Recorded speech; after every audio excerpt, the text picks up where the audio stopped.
ये नादिया से उठी ये आवाज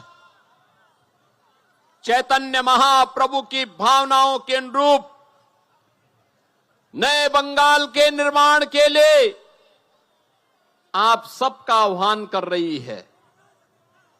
याद करिए, एक सन्यासी किसी समय परावर्तन करके चैतन्य महाप्रभु जैसा ईश्वर का परम भक्त और वैष्णव परंपरा के गान को पूरे भारत के अंदर फैलाने वाले एक महापुरुष को जन्म दे सकती है।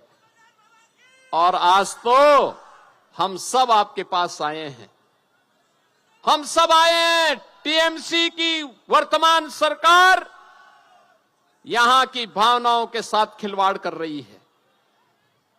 याद करिए, टीएमसी के लोग क्या बोलते हैं?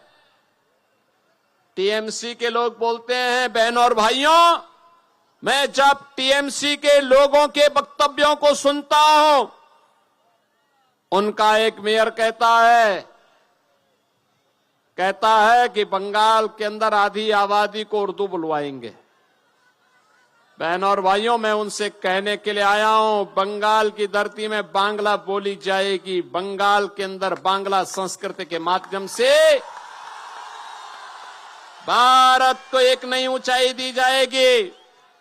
उनका एक विधायक, उनकी एक सांसद कहती है कि दिल में काबा और नयन में मदीना की घोषणा करती है।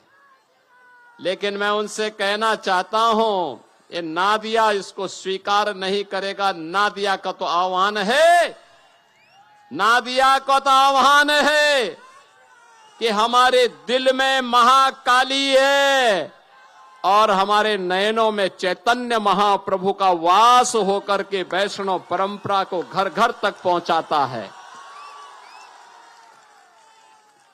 बहनों और भाइयों,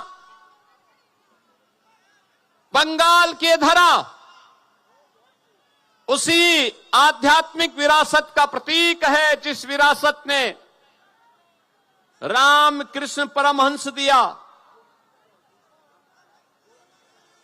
स्वामी विवेकानंद दिए।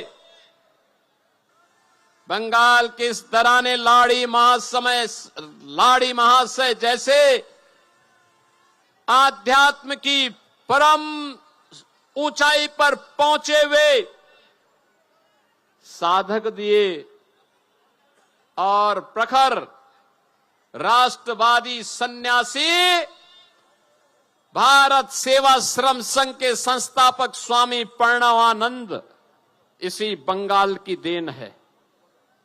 एक लंबी श्रृंखला है और उस लंबी श्रृंखला को नमन करने कौन ऐसा भारतीय होगा जिसके मन में उनके प्रति श्रद्धा और सम्मान का भाव न हो।